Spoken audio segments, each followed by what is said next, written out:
Саламатсыздарбы, Сурабалдиева, 1-май округу. Урматтуу төрага, эми мына өткөн айда деген аябай ызычы болуп, Сокулукта 13 жаштагы кызды зорлуктап кеткен учурду баарыбыз уктук.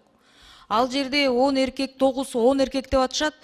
Эми ошол зордуктаган адамдардын да бети жоктугу аз келгенсип, милиция иштеген аз келгенсип, эми деген ошол кыздын тегерегинде жаш кыздарды отурусуп коюп, ал кыз деген өзү тияка барган, бияка барган деген сөз, бул негизги, мен ойлойм, биздин калкыбызда, биздин салтыбызда мындай нерселер болбош керек. Бул кандай деген? Анан прокуратура каякта карап турат? Надзор деген каякта? Жертва наоборот деген 18-ге чейин чыкпаган кызга 18-тен ашкан эркек жолобош керек. Ошол нерсенин баардыгыбыз унутуп калдык. Кайдагы тиги төмөн түшө турган деңгээлден ылдый да түшүп кеттик да. Бул биринчиси, экинчиси, мен коллегаларым чакырып кетет элем. Жанакы регионалдык бөлүшүү боюнча сөздү мында байкап, абайлап сүйлөңүздөр.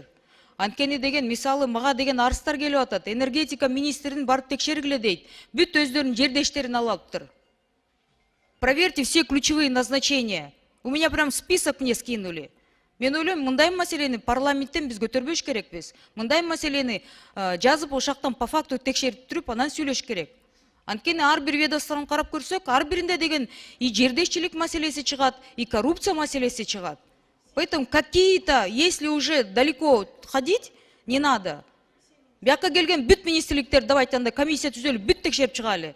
Каяктан кимди кандай алган, кимдин туугандары бар экен, кайсы жердин туугандары бар экен, кайсы жерден келген туугандары бар экен деп. Бүт ошондо деген ызычы болуп, мамлекет анда биз аягында деген граждандык согушка чейин баралы. Уят да. Рахмат.